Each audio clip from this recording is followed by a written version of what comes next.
Chris Chapman, Ryan the Hockey Guy Wallace here. Another Golden Knights victory, now one win away from playing for the Stanley Cup. But on a night when Riley Smith is on the poster that is given to fans when they come into the arena, it's Riley Smith who scores the big goal for the Golden Knights tonight. Yeah, it was a misplay at the offensive blue line by Dustin Byfuglien. You know, that guy that likes to manhandle other people but has really been fighting it the last couple of games on defense. And Riley Smith comes in and he's closed in on, and Connor Hellebuyck absolutely, listen, I understand that it was a great shot. I get it. I do. But if Connor Hellebuyck is a Vezina Trophy finalist, that's a puck he has to save. And on the other side of the ice, his counterpart, Marc-Andre Fleury, he was beaten on a power play goal. Just a fantastic shot by Patrick Laine for the second time in this series. He scored a power play goal by Laine. And then kind of a weird goal that I'm not sure if it went through his legs or went right over the pad. But anyway, in the net for a 2-2 game. And then Smith, of course, with the big goal late in the third period. But really the story of this game is, I think Winnipeg has to be asking themselves, what do we have to do to beat this team? Because again, in the third period, they come out, they get the quick goal.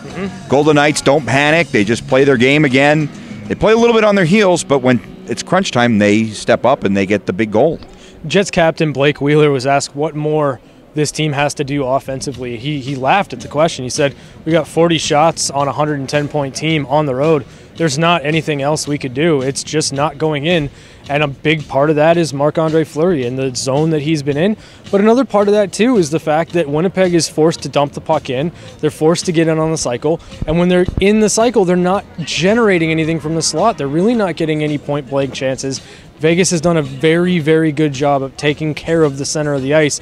And so they're content to let Winnipeg just dump the puck in. They're content to let them dump it and chase it and cycle, and that's fine. That's all they want to do. If Winnipeg's going to have chances or 40 shots, if the majority of them are from the outside, then Vegas is probably going to win this game because they're getting transition opportunities off of turnovers and they're burying those opportunities. Second game in a row, Vegas gets a quick start at home. William Karlsson scores a power play goal. Kind of a funky kind of goal because he whiffed.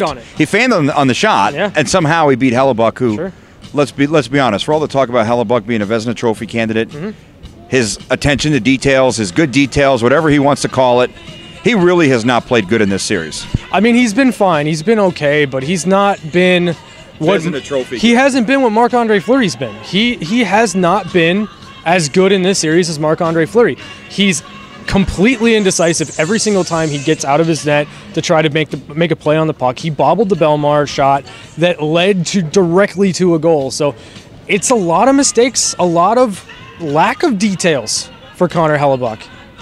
The Golden Knights did a good job of kind of taking Mark Scheifele out of the game tonight. He had a penalty early in the game again, but this team is just doing everything that a team that wins a Stanley Cup does, and they will travel to Winnipeg tonight. They'll play an early afternoon game on Sunday, which Vegas likes early games. Yeah, they do. I mean, they played early tonight, and you know, I made the comment that Winnipeg tonight was playing for their season, and they came up a bit short. I'm not going to declare on camera that the series is over because anything can happen in the NHL. Lucky bounce, bad bounce, puck luck, whatever you want to call it. But Vegas is in complete control, and I would be very, very surprised if we're not talking about the Western Conference champions when they come either Sunday or Tuesday night.